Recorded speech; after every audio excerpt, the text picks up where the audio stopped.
Jesus a todos. Todos me ouvem bem?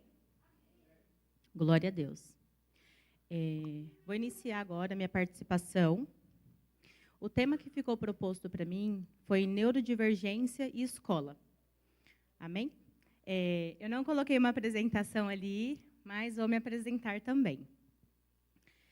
Eu sou a Deise, eu tenho 2 filhas. Eu sou pedagoga, especialista em práticas pedagógicas e pós-graduanda em psicopedagogia, com ênfase em educação especial. Amém? E nós precisamos ter um olhar acolhedor sobre o aprendizado com propósito. Porque nós não estamos dentro de uma escola apenas para ensinar conteúdos, disciplinas, português, matemática, ciências. Nós estamos lá para ser um instrumento usado nas mãos do Senhor. E eu estou muito grata por estar fazendo parte desse seminário de neurodivergência. No Fontecast também tive o privilégio de participar e dar continuidade aqui. Então, assim, como eu atuo dentro da escola? Eu sou professora de anos iniciais e de Fundamental 1. Então, eu entendo o quê? Que a professora ela tem que ter um olhar atento, certo? Mas um olhar atento para quê? Para todos. Eu tenho que ter um olhar atento para todos os alunos. E hoje, com foco na neurodivergência, porque a neurodiversidade está um tema bem atual, e as crianças neuroatípicas, neurodivergentes, está dentro das escolas, como elas estão em locais que têm curso, na roda de familiares, amigos, em qualquer outro lugar. Então, nós precisamos entender que a neurodivergência ela está aí e nós precisamos nos adequar. Ah, Deise, mas como assim vamos nos adequar? Porque, assim, como a pastora Lídia fez menção, e muito bem, antigamente, a gente escutava muito sobre birras e manias. E a gente entende o quê? Que muitos adultos hoje são neurodivergentes. Tem transtorno, tem alguma dificuldade, teve dificuldade nessa área da escola e acabou passando despercebido. Então, como educadora, nós precisamos, primeiro, perceber os sinais que merecem atenção, que é ter um olhar sensível, não de julgamento. No caso, eu vou falar um pouquinho, vou iniciar com o autismo, né? A pastora Lídia já fez, né, toda a parte para falar referente ao transtorno. E, como a parte pedagógica, eu vou falar quais são as intervenções. Certo? O nervosismo, ele é muito, mas eu creio que Deus vai dar graça e vai direcionar todas as coisas. Como ajudar essas crianças na escola? Como essas crianças aprendem? Elas aprendem? São dúvidas que precisam ser sanadas, né? Porque, assim, nós colocamos os nossos filhos na escola, principalmente eu que sou nessa parte de alfabetização. Quando tem uma reunião de pais, quando o pai vai na escola, ele quer saber uma devolutiva do filho. E aí, meu filho aprendeu? Meu filho já sabe ler? Meu filho já sabe escrever? Então, assim, essa é uma cobrança da família, e é normal, porque na fase de alfabetização espera-se que a criança aprenda a ler e a escrever, aprenda a decifrar os códigos, que a gente entende que não é tão simples assim, principalmente quando a criança ela é neuroatípica, ela é neurodivergente. Então, eu não posso cobrar demais dessa criança, porque eu entendo o quê? Que ela tem possibilidades de aprender, e ela aprende. Só que, de repente, a devolutiva, ela não vai me dar na escrita, entende? Por exemplo, se eu fizer uma aula direcionada para matemática, certo? Números naturais. O que eu vou requerer daquela criança para aquela proposta? Vamos dizer que eu vou querer que eles me falem o número de 1 a 50, certo? Ou escreva, reproduza, de alguma forma, registre para mim esses números. A criança com autismo pode me dar essa devolutiva? Sim, porque o autista ele tem todas as possibilidades. Só que cada criança aprende, mas tem sua especificidade, aprende no seu tempo e do seu jeitinho. Então, possa ser que ele não me fale os números. A proposta foi de 1 a 50. Ele vai me dar de 1 até 10. Mas como? Como que ele vai me devolver? Como que ele vai me mostrar que ele sabe? Eu vou trabalhar com as crianças com recurso concreto. É a melhor forma de você trabalhar o lúdico. Então, a ludicidade, a ludopedagogia, ela é essencial para o aprendizado das crianças. Então, se a criança ela não me devolve de uma forma convencional, eu tenho que buscar o quê? Estratégias. Porque a criança ela não precisa se adequar ao meu método de ensino. E sim, eu preciso entender e saber o que ela pode me devolver. Aqui, eu posso pedir para ela contar para mim. Ela pode contar até os 6. Então, se ela conta até os 6, eu posso falar que essa criança não sabe? Não. Eu não posso fazer isso. Então, nós precisamos ter esse cuidado que foi proposto logo no início. A gente não pode ter um olhar sensível, sem julgamentos e sem cuidado. Sabe por quê? Porque eu não posso rotular a criança. Então, quando nós fazemos esse papel de rotulação, ele não vai aprender. De fato, ele não vai. Se você não se esforçar para que isso aconteça, ele não vai. Então, essa observação, precisa ser cuidadosa. Eu preciso entender o que essa criança vai me... Vou fazer um exemplo. Vou fazer uma sondagem de início, como eu já iniciei o ano fazendo, né? 2 semanas já de sondagem. Tenho alguns laudos, né? Já tenho uns 4 laudos de crianças com autismo. Aí tem a criança com TDAH, com hiperatismo, todos esses transtornos. Então, eu vou entender primeiro o que aquela criança como que ela vai se desenvolver naquele período de sondagem. Então, assim, eu não vou, em momento algum, rotular ela. Então, é o primeiro passo dentro de uma escola. O segundo passo é o diálogo com a família. Que tem, gente, a família, ela é extremamente presente. No caso, quando são, porque quando não são, dificulta para a criança, certo? Então, nós precisamos ter essa conversa com a família. Ter empatia, entender, porque a família de uma criança neuroatípica, ela precisa de muita rede de apoio. Porque, assim, ela sofre muito. Por exemplo, mas o meu filho é autista, eu vou mandar ele para a escola, como que vai ser? Gente, ele vai ser acolhido, ele vai ser amado. Eu estou falando de mim, da minha sala, de como eu trabalho. Vai ser acolhido, vai ser amado. Dentro da proposta que eu fizer para todas as crianças, num plano, para o autista tem que ser um pouquinho diferenciado, certo? Nós vamos chegar nesse ponto. Então, nós precisamos, primeiro, conhecer a família, conhecer a criança. E fazer os encaminhamentos adequados.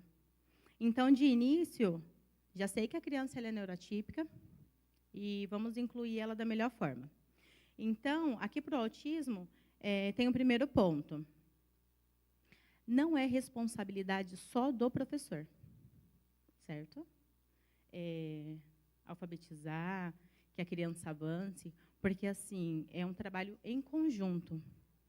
Então, para ajudar essa criança, o primeiro ponto é que ela tenha um diagnóstico, no caso, se ela já tem um acompanhamento.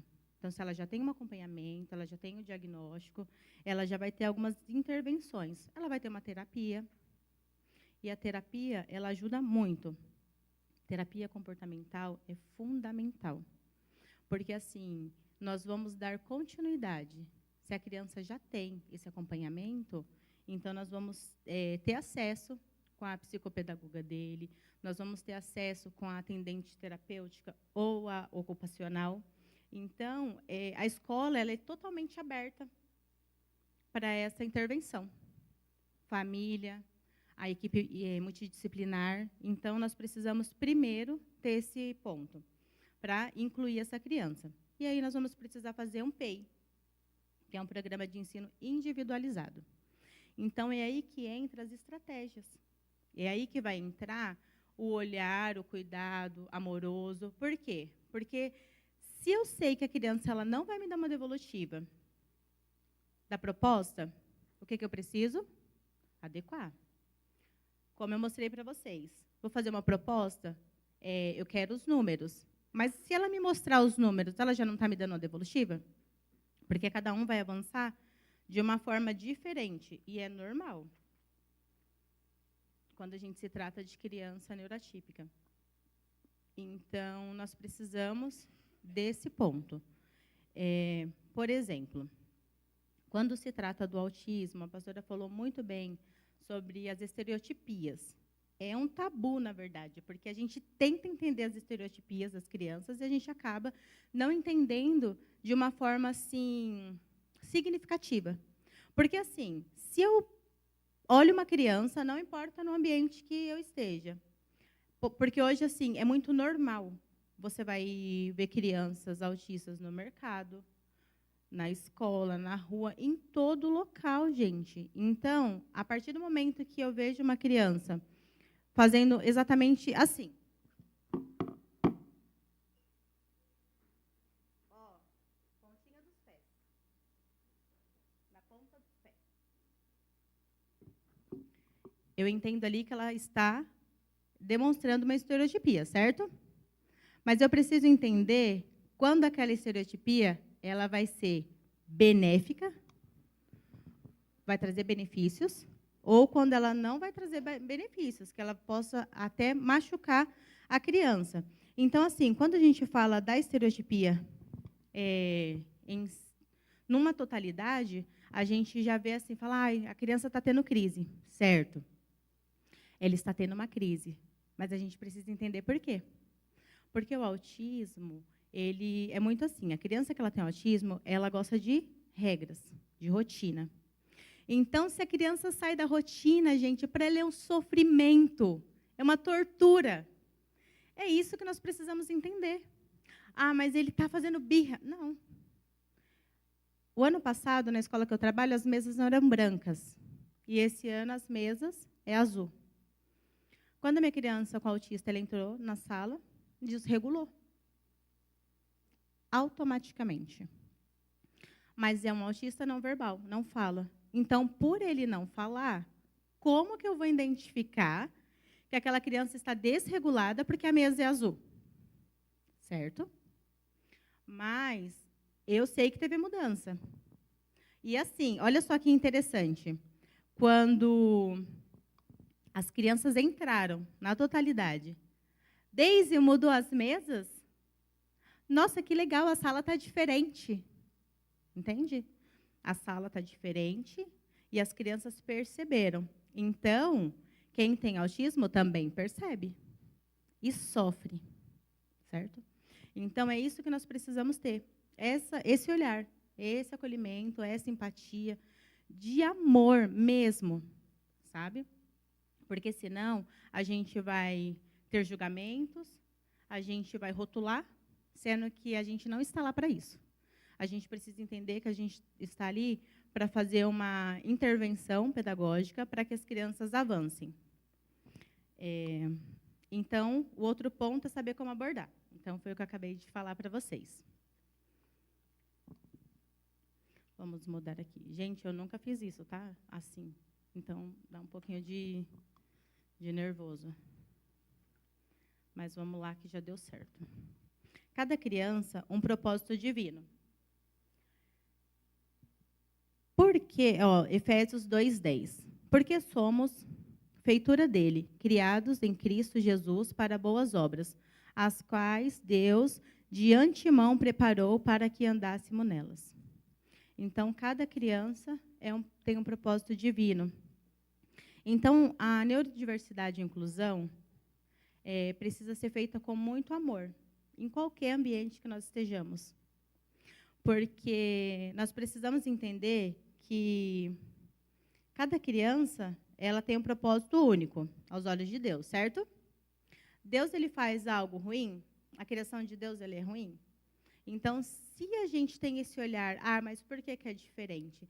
Gente, nem todo mundo é igual, e isso é normal.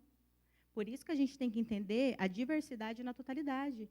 Então, assim, falta esses ensinamentos, e a nossa igreja ela está de parabéns por proporcionar essas palestras, sabe? Por ensinar o que realmente precisa ser ensinado, porque eu tenho certeza que se você ensinar o seu filho a não julgar, a não ter um preconceito de outra pessoa, de outra criança, nós vamos viver em um mundo muito melhor.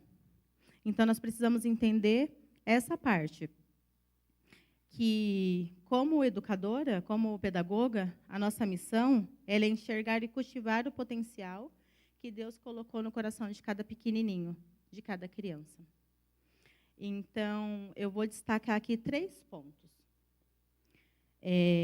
para esse tema, um propósito divino. O primeiro ponto é o valor individual, a neurodivergência, sendo que cada criança é única. O segundo ponto é o papel da escola, que a escola ela deixa de ser um lugar de rotulação e passa a ser um lugar de oportunidades, que é o que nós precisamos entender isso. A criança com transtorno neurodivergente, ela tem todas as possibilidades que qualquer outra criança. Nós só precisamos respeitar o momento dela, a forma de aprendizado, que é diferente, sim, né? A gente não pode também nos frustrar, querendo que a criança ela saia dali lendo e escrevendo, porque de uma forma convencional. Porque ela não vai demonstrar isso para a gente de uma forma convencional, nem todas. Porque nós entendemos que tem o quê? O autismo de suporte 1, 2 e 3, certo? O que nós precisamos entender desses suportes? Mas o suporte 1... Gente, nós precisamos entender isso. Por quê? Mas o suporte 1 é leve. A Maria Eduarda vai explicar isso, né, na totalidade referente ao suporte, ao nível de suporte. Mas, por exemplo, nível de suporte 1 é leve, a criança não precisa de um acompanhante terapêutico. Ela não precisa de uma rede de apoio, porque é leve. Mas tem ali o grau 2, está ali, na média. Mas e o 3? Aquela criança que precisa extremamente dos seus cuidados. É uma criança que ela não tem autonomia, ela precisa dessa intervenção, ela precisa de um cuidado o tempo todo, certo? Só que nós pecamos e erramos nisso. A criança de suporte 1, ela precisa de atendimento, tanto quanto de suporte 3. Por quê? Porque o ambiente molda, a pastora falou, e isso é, de verdade, é real. A criança de suporte 1, sem acompanhamento, ela pode avançar para um suporte 3. Entende como que é grave? Então, se de repente você conhece, ou você tem contato, ou você sabe de alguém que é autista, mas ele é autista o quê? Não, gente, pelo amor de Deus, para com isso. Que esse preconceito caia por terra, em nome de Jesus. Vamos ser mais, eu não vou nem falar empáticos, vamos ser mais humanos. Vamos dar um atendimento humanizado para as nossas crianças. Vamos incluir elas, mas não é incluir e colocar ela na roda, porque isso para mim não é inclusão, isso é segregação. Você tem que incluir, ela tem que fazer, gente. Ah, mas ela vai fazer como? Ela entende. Ela entende os comandos. Ela não vai dar devolutiva, que eu queria que ela desse. Mas na frente eu vou falando das experiências. Mas ela vai me dar uma devolutiva. Então, parem de rotular as crianças. Ah, é autismo de grau leve, então é tranquilo. Como o autista de suporte 3, sendo bem acompanhado, fazendo as terapias semanais, o acompanhamento todo direitinho, seguindo uma rotina. Por que eu estou falando de rotina? Porque a criança ela precisa dessa previsibilidade. A criança ela precisa da rotina para não ter ansiedade. Olha aqui. A forma mais linda de você ensinar as crianças é com concreto. Por quê? Porque nem sempre as crianças vão entender de uma forma abstrata. Gente, para de ter ansiedade, criança. Que isso? Você não pode levar o seu filho no parque amanhã. Se você falar para ele, ele vai ficar doente, ele vai ter febre. Você acredita nisso? Então, assim, se eu vou levar minha filha, no caso, se eu vou levar minha filha para sair amanhã, aí eu não vou falar para ela. Não, como assim você não vai falar, gente? Gente, vamos ensinar as nossas crianças. Nossa, na nossa época, a gente não tinha nem oportunidade de ir em parque, nem oportunidade de estar em shopping. Não tínhamos essas condições que hoje, graças a Deus, nós temos. Então, assim, se de repente eu falar para minha filha, eu vou te levar no shopping amanhã, se eu não levar, vai acabar o mundo dela? Não pode.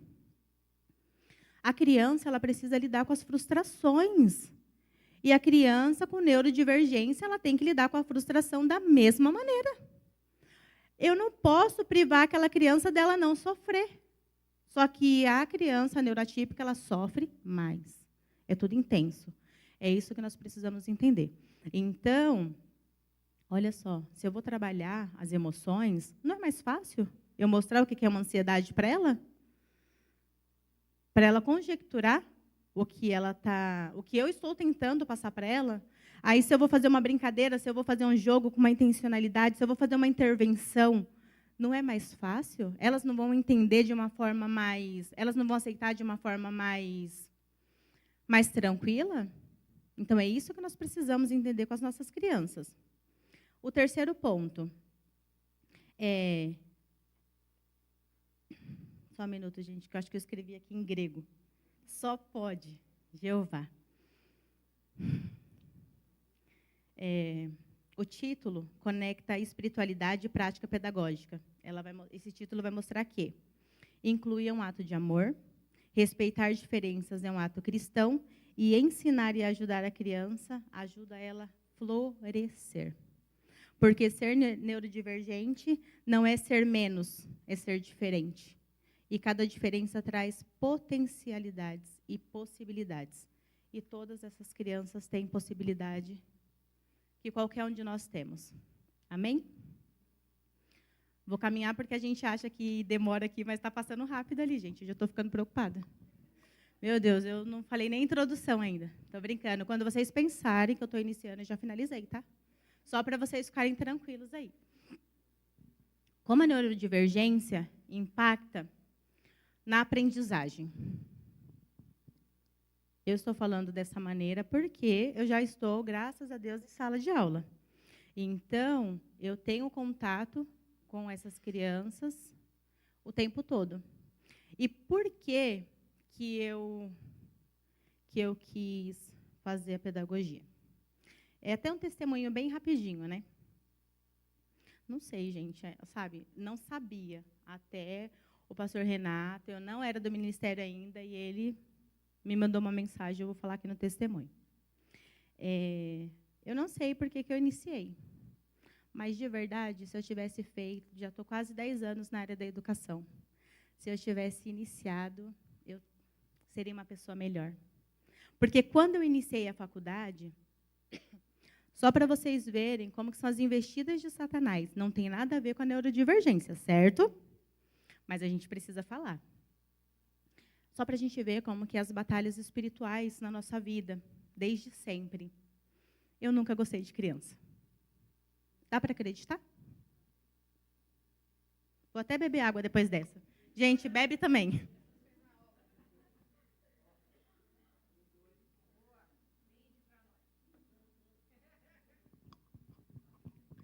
Nunca gostei de criança. Não tinha sonho de ter filhos. Entende? Era uma pessoa extremamente fechada, rancorosa. Então, nenhuma criança me chamava atenção. Nunca chamou. Mas, em 2018, iniciei a faculdade de pedagogia. Comecei a fazer a faculdade e o que acontece? Eu gosto de estudar. Para quem me conhece sabe que eu gosto de estudar. Eu não sou inteligente, eu sou esforçada. Então, a pedagogia me chamou a atenção. Mas, assim, a profissão me chamou a atenção. E aí, eu comecei a postar e eu comecei a trabalhar na área. Quando eu iniciei, na primeira semana numa escola, eu cheguei em casa e falei para meu esposo, não é o que eu quero. Não é o que eu quero. Eu estou estudando já. Iniciei em 2018. Em 2019, Deus já abriu uma porta. No mesmo local que eu fazia faculdade, à noite, eu trabalhava de manhã. Como é que Deus faz as coisas? E na primeira semana eu falei, não é o que eu quero. Não, não, não, não. Não é para mim. Eu não estudei. Eu não vou estudar 4 anos para isso. Aí, meu marido, né? Uma bênção. Fleumático, paciente. Não, Deise, não é assim. Falei, é assim, sim. Não tem quem faça eu voltar, não vou voltar. Não vou voltar. Ali, a Jéssica está rindo porque ela também acompanhou bastante, ela sabe. Falei, não vou voltar, não é o que eu quero. E já pronto, já me fechei. Graças a Deus, dei continuidade. E aí a gente vai vendo que Deus ele tem um propósito maior em tudo que a gente faz. E eu comecei a postar. A pedagogia me escolheu. Postei uma vez, postei 2, postei 3. E tudo que eu fazia, a pedagogia me escolheu. E uma vez o pastor Renato me mandou mensagem. E eu ainda não era daqui, da nossa comunidade. E ele falou assim, irmã Deise, a pedagogia não te escolheu. Você tem que entender que você tem uma inclinação para essa área. Aí já bugou. Eu falei, gente, como assim? Uma inclinação para essa área? Já deu uma bugada. Aí eu falei, meu Deus, então tá. Aí meu pensamento já mudou. Porque daí eu já não pensava mais que a pedagogia tinha me escolhido. Aí já comecei a olhar. Eu comecei a olhar como se eu tivesse uma inclinação para aquela área. Falei, então tá bom. Então, eu tenho uma inclinação para essa área, amém. E aí, continuei. Né? Graças a Deus. Agora, vou falar, eu falei que eu não gostava da criança, eu vou dar continuidade no meu slide, aí no próximo eu falo quando eu comecei a gostar, certo? Então, tá bom. Então, vamos lá. Então, como a neurodivergência, ela impacta na aprendizagem. A neurodivergência significa que algumas crianças aprendem de maneiras diferentes, certo? Cada um tem seu jeitinho, sua especificidade. E isso não é ruim. Nós só precisamos ter empatia. Isso não quer dizer que elas aprendem menos, mas que elas precisam de mais estratégias para desenvolver o seu potencial. Que aí já vai entrar o quê? O PEI. Até aqui está tranquilo? Então, tá bom. Então, atenção e concentração. Aqui nós estamos falando da criança dentro da escola. Então, aqui eu posso falar, não vou falar necessariamente do autismo, porque aqui, nesse slide, possa ser que eu faça uma intervenção para uma criança com TDAH, para uma criança com TOD. Então, vou fazer assim para ver se vocês entendem. Dificuldade em manter o foco ou filtrar estímulos. Aqui eu estou falando da criança com TDAH, certo? Porque elas têm muita dificuldade mesmo em atenção, concentração e impulsividade. Então, o que eu posso fazer para ajudar essa criança? Porque, assim, a dificuldade para manter o foco, ela é por um período longo. Mas, se eu trazer aquela criança para mim, pelo menos 3 minutos ela vai me ouvir. Eu queria 5, né? Porque acho que 5 eu falava, 5 eu consigo. Mas, de repente, 2, tá, gente? Eu estou sendo aqui, mas de repente 2. Mas, não é verdade? As meninas aqui, 1, né? Amém. Eu sou generosa. Com as crianças, você é maluca, gente. É doido. Eu sento no chão, eu brinco junto com as crianças. É diferente, as crianças é diferente. Então, nós precisamos entender isso. Que ela pode se distrair facilmente com sons, pessoas ou objetos. Certo? Não que com adultos não, tá? Vocês me entenderam mal, tá? Vocês me entenderam errado. Então, meu Deus. Então, nós precisamos entender isso, que ela vai se, aqui. Isso aqui poderia ser um lápis, certo? A criança vai fazer isso de recurso. Daqui a pouco, ela vai estar com a caixinha com os 12 lápis, aí quando eu for ver, ela já montou uma trilha. Aí você fala, calma, a Deise não pediu isso. Agora eu quero que você pinte. Mas ela já, a mente dela já formulou outra coisa. Ali ela já fez um brinquedo, ali o lápis dela já se transformou em uma coisa muito legal. Não carrinho, não avião. E é real, tá, gente? Isso é real. E se a gente não der atenção para isso, a gente vai ficar sofrendo, viu? Então, assim, entre a criança sofrer e eu, que ela sofra, né? Não, tô brincando. Tô brincando, gente. Calma. Vocês sabem que assim eu brinco um pouquinho. Então, elas podem apresentar essa dificuldade em manter o foco e filtrar estímulos. Pode alternar entre momentos de hiperfoco ou de dispersão, certo? Então, dentro de uma sala de aula, vai ter muito isso. Para, vem aqui. Não, agora vamos fazer isso. Então, por isso que aqui já tem que ter uma rotina. Porque a criança, ela gosta da previsibilidade. Ela precisa. Eu preciso ter uma rotina para saber o que eu vou fazer, porque senão ela fica ansiosa. E assim, e é normal. Hoje em dia a gente sabe que é normal.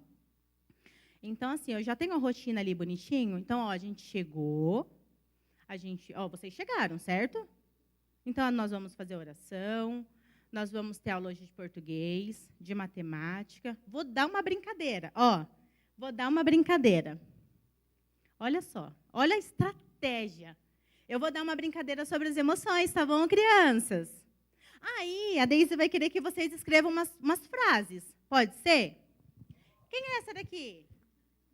Quem é essa? É a alegria. Então, tá bom, já vai pensando. E essa daqui, laranjinha? Tá bom, agora essa daqui vocês não vão acertar. Quem é essa? A nostalgia. Misericórdia, gente, se falar para mim o que é nostalgia, eu não vou saber. Eu não vou saber. Então, vocês entendem? Fale alguma lembrança que te deixou feliz. Nostalgia. Então, se eu falar para a criança, gente, fala uma nostalgia aí. Ai, gente, se alguém me perguntar, eu também não vou saber. Olha, tem hora que o tico e o teco aqui não funciona. Vocês entendem? Então, aqui já teve outra intencionalidade. A gente está brincando de emoções? Não.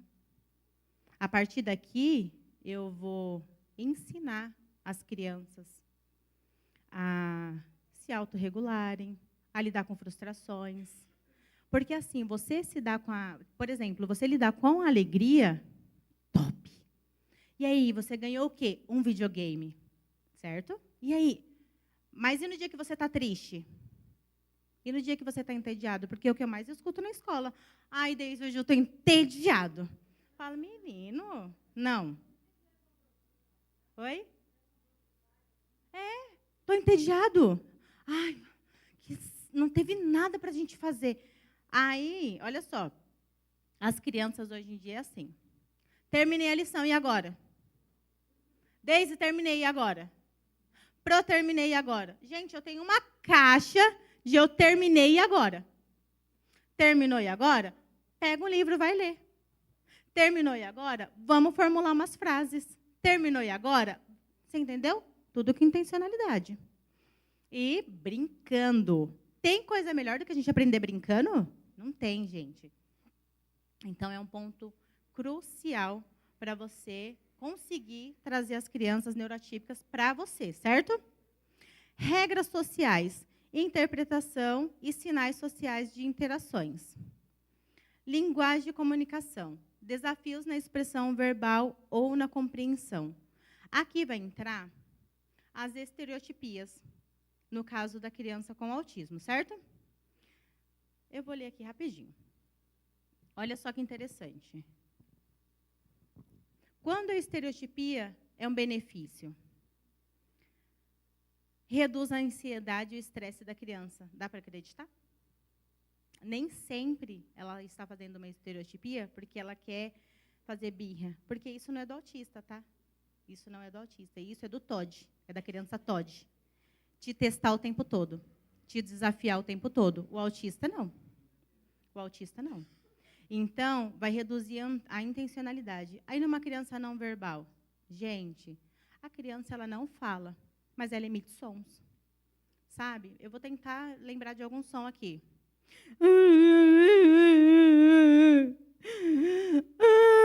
Olha a frustração. O corpo fala. O corpo fala. Ela está balbuciando e, ó, cabisbaixo. Diferente daquela criança que está... Ó, olha o sorriso. Olha o sorriso. Está feliz. Você entende? Então, tudo isso eu preciso estar atenta. Porque você ficar numa sala de aula, num período de 5 horas, e você falar para mim que a criança não fez nada, eu não acredito nisso. Não tem possibilidade. Não tem possibilidade. Por isso que hoje eu estou fazendo uma pós-graduação em psicopedagogia. Amém. Porque que Deus seja louvado, porque Deus Ele é tremendo.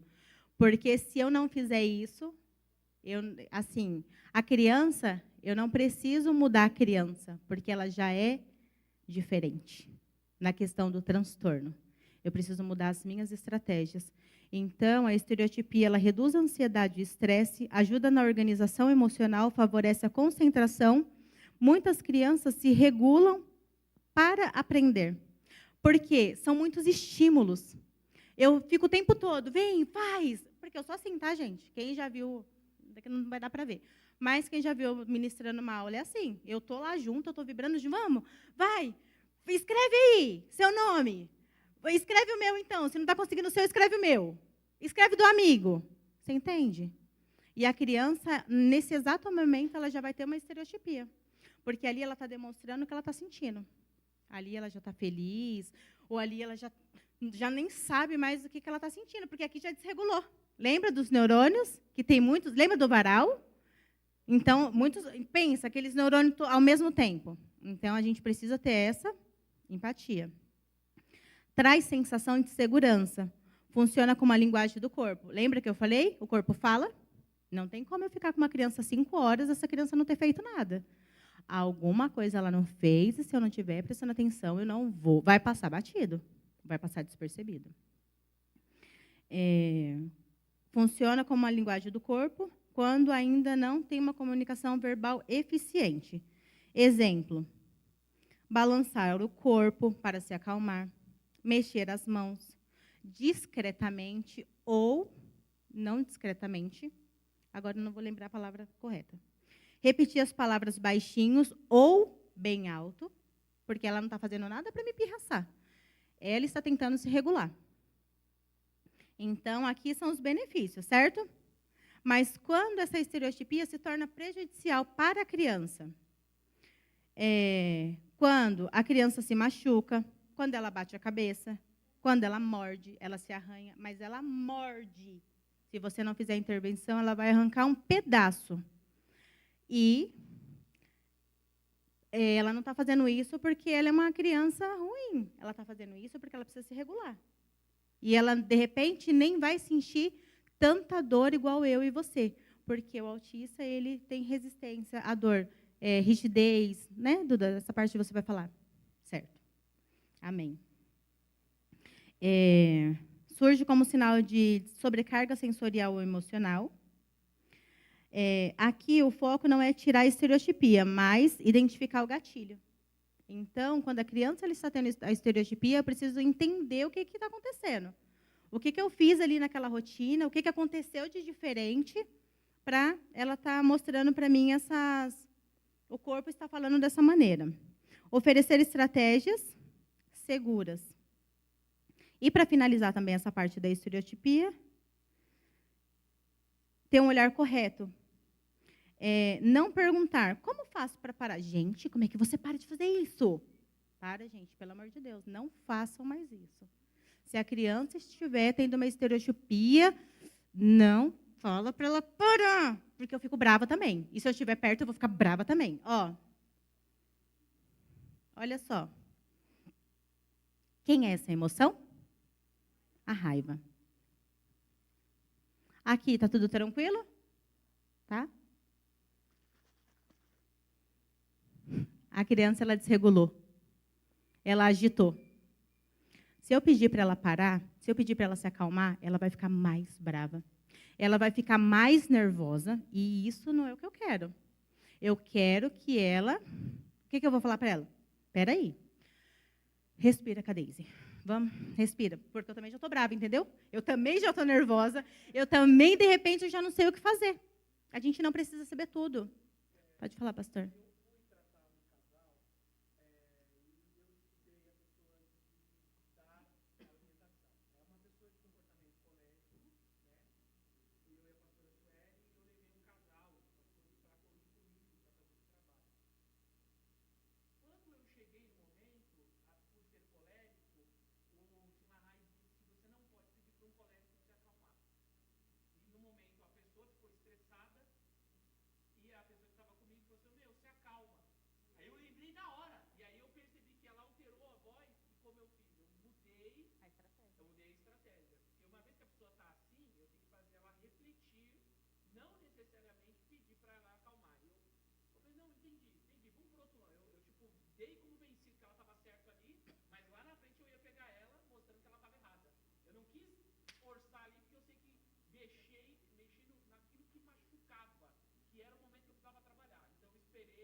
E isso é uma estratégia e ela precisa, de fato, acontecer. A gente precisa mesmo ter essa empatia. Por quê? Porque eu pedi para ela se acalmar, ela não vai. Ela vai ficar mais nervosa, ela vai ficar mais ansiosa, ela vai ficar mais chateada, frustrada. Porque, geralmente, quando acontece uma situação dessa, é por alguma frustração.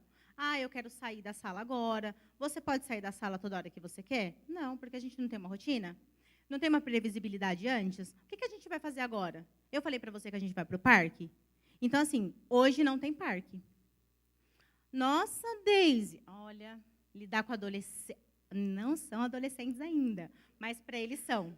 Então, lidar com esses adolescentes é difícil. Então, eu já falo logo, não tem parque. Tá? E assim, a minha postura não muda. Se eu falar que não tem parque, não tem parque. Então, se eu falar assim, hoje não, é hoje não. Porque se eu falar assim, hoje não tem parque. Mas aí a Deise tem um coração bom. Eu não sei se é verdade, mas a Deise tem um coração bom. Não, gente, vamos pro parque, todo mundo vai, vem pro parque. Eles vão, eu tô indo pro parque, tá? Boba eu, tô indo pro parque, eles estão atrás. A Deise falou que não ia ter parque, tá levando.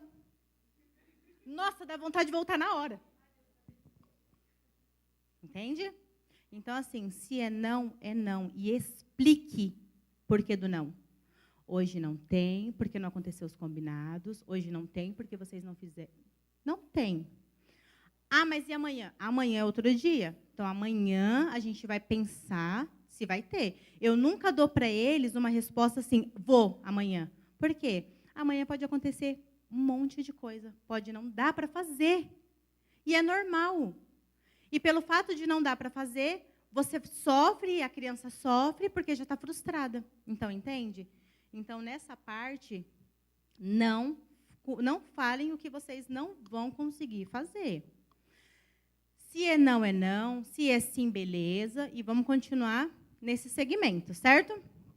Daisy, aqui, a pastora está ali. É eu que estou falando. Vem cá, pastor. Ai, meu Deus, eu já não estou nem vendo mais. Você está falando? Deise, por exemplo, na sala do meu filho tem um menino que ele é autista, né? E ele tem muitas crises de chegar assim a derrubar a carteira, jogar as coisas. As crises dele são bem intensas. O Arthur gosta muito dele, né? Só que a professora do ano passado, quando chegou, ela disse que ela estranhou muito porque quando o pequeno teve a crise, as crianças começaram a todos se encurralarem de um lado só da parede e ensinou a não chegar perto da criança. Então, ela assim, sentiu que as crianças foram ensinadas a ser preconceituosas.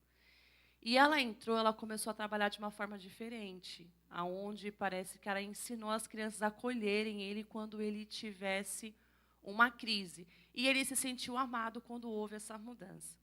Nesse caso, como é que vocês, como professores, ensinam as crianças? Porque assim, nós pais ensinamos, mas quem está ali dentro da sala de aula e vendo realmente o que acontece são vocês, né? Nem todos vão conseguir agir da mesma forma, né? Tem uma criança vê a outra quebrando tudo em sala de aula, ela vai acabar se afastando, né? Mas como é que vocês, como professores, ensinam as outras crianças a acolherem no momento de crise em sala de aula? Ó, bacana a sua pergunta. E assim, de fato acontece mesmo. Por quê? Porque assim, a criança, quando ela está desregulada, ela está tendo uma frustração ou qualquer coisa do gênero, ela vai se jogar. Se ela estiver muito nervosa, ela pode sim sair passando, derrubando cadeira, alguma coisa desse gênero. Mas qual a importância de você falar os combinados para eles? E dentro desses combinados, eles já sabem que tem essa criança que é autista, ele já sabe que essa criança tem TDAH, porque isso é muito comum, tá? A criança mesmo fala, eu sou autista. Tá? Eles falam, e se eles não falassem, eles têm o cordão, que identifica. A Duda também vai falar um pouquinho sobre os cordões. Então, tem o cordão. Então, assim, hoje, as crianças elas já estão bem adaptadas a essas crianças. Então, assim, o que acontece? Se você vê que a criança vai se machucar ou vai machucar o colega, afastar não é uma coisa ruim, tá? Afastou, mas não por medo, não vai acontecer nada. Por quê? Porque tem um adulto ali para fazer intervenção. E você, pelo amor de Deus, você não vai conseguir conter uma criança? Entende? Então, assim, quem é autoridade dentro da sala de aula? Na minha sala sou eu. Então, qualquer coisa que acontecer, imediatamente eu já vou fazer intervenção. E aí eu não vou deixar as crianças assustadas. Ah, teve uma crise. Não, gente, acontece. Tá? Desregulou por esse motivo. E agora, ó, daqui a pouco ela já está normal. E a vida segue. Você entende? Não vai ficar o tempo todo em crise. Depende. Está sem medicação? Trocou a medicação? Porque se trocou, bagunça, né, pastora? Né, meninas? Então, assim, está adaptada com a medicação nova? Qual é a estratégia que eu vou usar ali para aquele momento, para acalmar a criança? Essa daqui é uma garrafinha sensorial. Desde quando eu me formei, eu tenho várias. Porque, de repente, na hora que eu entregar para a criança, ela vai ficar, ó, tá vendo? Agora você está com esse sentimento, você está com essa emoção, ó. Você está bravo agora. Mas daqui a pouco você não vai estar bravo, porque daqui a pouco você já vai estar feliz. Cadê minha outra emoção? Daqui a pouco você está feliz. E está tudo certo. Entende? Então, já acalmar as crianças. Acalma o coração, respira também. Passou. E as crianças continuam incluindo, continuam amando, porque eles amam. Gente, vou ser sincera com vocês. É até triste falar, mas o preconceito, ele vem de nós. Muitas vezes, do adulto. Porque a criança, de repente, ela acabou de levar um empurrão. Daqui a pouco ela está lá de novo. Posso te abraçar? Você entende? Gente, peraí, rapidinho. Agora eu já fui. Ai, já estou passando mal de novo. O meu filho, ele está indo para o 6º ano agora. E ele é autista. E ano passado ele tinha cerca de 3, 4 professores. A professora dele, que era de português, ficava mais tempo com ele. quando eu tinha troca de professor, ela fazia adaptação com ele, porque ele não aceitava os outros. Agora, ele está indo para cerca de 9 professores. Começou essa semana. Só que ele não aceita nenhum professor novo, porque não é a do ano passado. E eles estão tentando fazer adaptação, mas ele ainda não aceitou. Aí, no caso, a escola está com a professora antiga para tentar adaptar ele com as outras. Nesse caso, você sabe quanto tempo seria para adaptar assim a todos os outros professores? Olha, dá para você um tempo exato, preciso? Não tem como, porque quando foi... Ele tinha 4 professores, certo? Mas gostava mais de português porque passava mais tempo com ela. Então, você observou quanto tempo que foi para ele ter essa aceitação com os outros? Demorou muito. Então, assim, a probabilidade de demorar muito, hoje, com 9 professores, é grande. Entende? Então, assim, sempre reforçar. Um reforçamento positivo. Olha, você trocou, porque agora você mudou. Você está no 6º ano, né? Agora você está no 6º ano. Então, assim, olha que legal, você tem mais professores. Então, assim, sempre estimular para o lado positivo. Porque se reforçar, mas é verdade, né? Professora de português, você gostou, saiu. Poxa vida, até eu gostava dela. E ela saiu. Você entende? Então, assim, isso já na cabecinha da criança já não madura muito bem essa informação. Então, sempre positivamente. Mudou, mas acontece. Então, assim, a vida ela é feita de mudanças. Possa ser que no ano que vem você tenha 10, você tenha 5, e muda. Então, assim, essa previsibilidade que é bom, sempre estar reforçando para eles. Mudou, sempre reforçar. Mudou, mas acontece. E, assim, o que você aprendeu de diferente hoje? Sabe? Porque, assim, eu costumo falar nas reuniões de pais. Gente, para de colocar aluno contra o professor. Para. Porque quem fica 200 dias com o seu filho dentro da escola sou eu. 200 dias letivo. Então, a melhor estratégia, já fala assim, já mete o louco. Sou amiga da sua professora, hein? Tem o número dela. Sim, a gente precisa. Tem hora que a gente tem que meter o louco. Fala que eu sou amiga. Meu horário está indo embora, gente. Eu vou ter que parar. Calma, 5 minutos. Quanto tempo, Lu? 5 minutos eu tenho, tá? Só 5. Amém, vai dar certo. Oi? Aqui. Você falou sobre o cordão, mas isso não é um sinal de preconceito, porque não está identificando assim que a criança ele é diferente dos outros demais? Olha, eu vou ser sincera com você nesse aspecto. A Duda vai esclarecer, tá? Essa pergunta, ela já vai deixar ali gravadinha, porque ela vai falar na totalidade sobre os cordões. Mas eu vou ser sincera com você. A criança, ela estando com o cordão, ou ela estando sem, os amigos já sabem que ela tem uma neurodiversidade. Já sabem que ela é uma criança neuroatípica. Então, na minha concepção, eu não acho que seja. Por exemplo, eu uso óculos. Nem sempre eu estou de óculos, porque não me adaptei. Mas quando tem uma criança minha que entra de óculos, aí fala assim, eu estou usando óculos agora, mas estão me chamando de 4 olhos, eu não quero mais. Eu coloco. Aí eu falo, a Deise usa óculos. Então, assim, isso é normal. Então, assim, eu não acho que seja um preconceito, é uma identificação, sabe? Então, assim, a gente precisa ensinar as nossas crianças a entenderem, né, referente ao cordão. Porque, assim, se na escola tem, se ela vem em qualquer outro lugar, ela mesma vai falar para você, olha, mãe, o cordão dele é do girassol. É invisível. A deficiência é invisível. Entende? Aí a gente pensa que nossos filhos não sabem. Sabem, tá?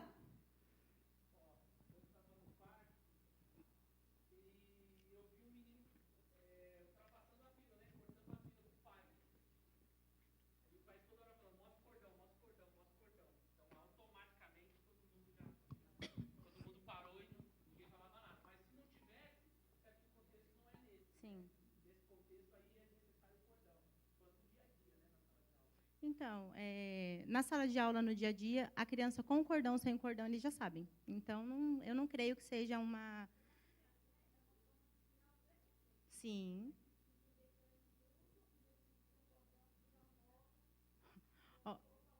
Sim. Gente, criança, eles são hilários. Vocês não têm noção da capacidade cognitiva de inteligência das crianças. Ó, gente, não mexe agora com ela, tá? Porque ela é autisma. Ela é autisma, não mexe com ela, tá? Ela é autisma. Entende? Então, assim, você ensinar, você educar a sua criança para a neurodiversidade é lindo. Então, assim, a gente precisa entender essas particularidades das neurodiversidades. Gente, deixa eu ver quantos que faltam. Falta 3 ainda, mas eu não sei agora, peraí. Inteligência além dos padrões. Vamos lá. Quando falamos de neurodivergência, é essencial ampliar o conceito de inteligência para além das notas, certo? Que eu falei no início. Da leitura fluente ou da escrita convencional. De repente, a criança ela não vai tirar uma nota boa, porque eu não posso avaliar ela por nota. Eu não posso avaliar ela por nota. Tipo assim, a avaliação ali está na média, o nível ali abaixo da média, acima da média, avançado. Não tem condições, eu não posso fazer isso. Não seria justo. Então, eu não posso rotular a criança. Eu posso... O que eu falei para vocês no início? Ter estratégias, ela vai me dar uma devolutiva. De repente, eu vou dar 10 para aquela criança, se ela não fez nada para mim, ela não me apresentou, ela não registra. Tá, ela não registra. Mas vocês entendem que se eu mostrar para elas, ela vai me falar? E está errado? Pode falar, irmã.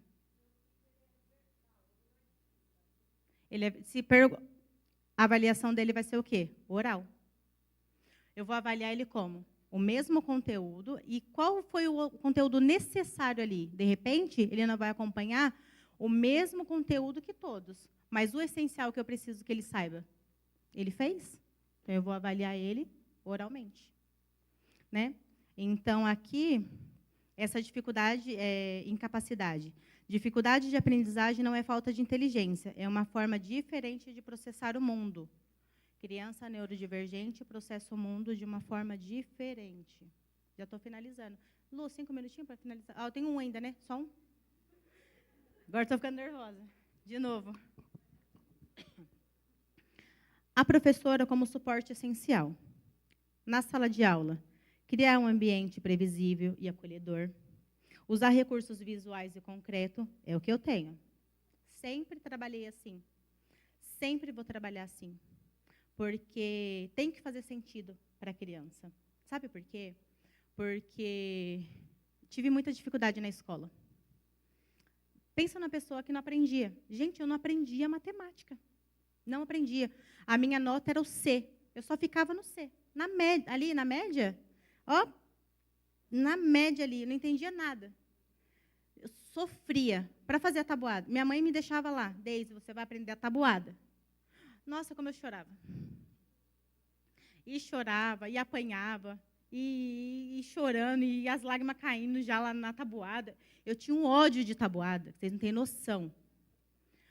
Aí, para piorar, o professor ele só entregava a carteirinha se você acertasse a tabuada que ele falava. Gente, que tortura é essa? Gente, isso daí é terrível. E eu falava, ai, meu Deus do céu, está fazendo a do 7 agora. E ficava lá contando os dedos. Outra estereotipia, tá? Autorregulação. A criança ela começou, ó, a pontinha do pé de novo. Ó, entende? Então, assim, a gente tem que estar ligado a todos esses comandos que elas dão para a gente. Então, eu ficava ali. Não aprendi, tá? Eu não aprendi matemática. Quando eu entrei na faculdade, o que eu escutei? Nossa, você vai ser professora como? Você não sabe matemática. Acredita? Olha que preconceito. Gente. E, de fato, nós aprendemos matemática da mesma forma que a gente aprendemos português. É no dia a dia, descalculia. Quando eu iniciei a faculdade, o meu professor de matemática, especialista em jogos e brincadeiras. Por que eu gosto? Gente, eu aprendi matemática, tá? Eu sei. Tá? Com um pouquinho mais de dificuldade que outras pessoas que têm habilidade, porque aí você tem que entender a diferença de você ter habilidade e de você saber ali na média. Eu sei na média, tá bom. Passei na média, tá ótimo. Você entende? Porque tem pessoas que têm habilidade, ó. Tanto. Aí tem vezes eu falo, Márcio, faz uma conta aí. Ué, Deise, você não é professora? Fala, sou, mas não de matemática. Sou uma professora polivalente, tá? Para os anos iniciais.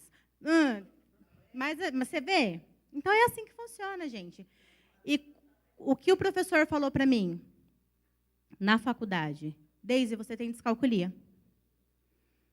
Falei, tem o quê? Ele falou, você tem descalculia, você precisa de óculos. Gente, será que a minha dificuldade na matemática não é porque eu precisava de óculos quando eu era pequena? Porque ele falou para mim, nas primeiras, assim, primeiro ele fez a sondagem diagnóstica e depois ele falou, você tem descalculia, provavelmente você precisa de óculos. E aí eu fiquei pensando, por isso a dificuldade da matemática. Até hoje, eu posso ver qualquer número, na hora que eu for escrever, eu vou escrever o número errado. Vou escrever um número diferente do que eu vi. Dá para acreditar nisso? Isso é descalculia. A criança com descalculia, ela aprende? Aprende. Porém, ela precisa de recursos. Se eu estou pedindo uma conta abstrata para a criança fazer de cabeça, nem eu sei de cabeça, misericórdia, quem dirá ela. Mas, de repente, ela saiba, tá? As crianças são inteligentíssimas e têm habilidade. Mas o que eu vou fazer? Vou usar recurso. Você não consegue contar aqui, com a mente, cálculo mental? Não tem problema. Pode contar com o dedinho. Pode contar com palito de sorvete. Quantos lápis você tem? 12? Mas o seu amiguinho tem quantos? Ah, mais 12? Pode usar o do coleguinha também. Você entende? Então, a criança aprende? Ela aprende, mas requer o quê? Esforço, dedicação. De repente, a gente não queira, demanda de tempo, né? Então, ser professor é um chamado de Deus. É ensinar, cuidar, acolher e orientar com amor. É compreender que a criança é única e criada com um propósito. Quando adaptamos, escutamos e caminhamos juntos, refletimos o amor de Cristo na sala de aula e colaboramos para que o desenvolvimento integral de cada aluno aconteça. Amém? Ó, vamos ver se eu já estou finalizando. Ó, 1, 2, pronto, 2. Dá para terminar, Lu? Não dá? Então tá bom. Gente, não dá. Passei um pouquinho. Olha, passei um pouquinho. Mas quero agradecer a minha rica oportunidade. Agora a Maria Eduarda vai vir, vai falar dela como terapeuta ocupacional, que é incrível, vai dar continuidade a tudo isso.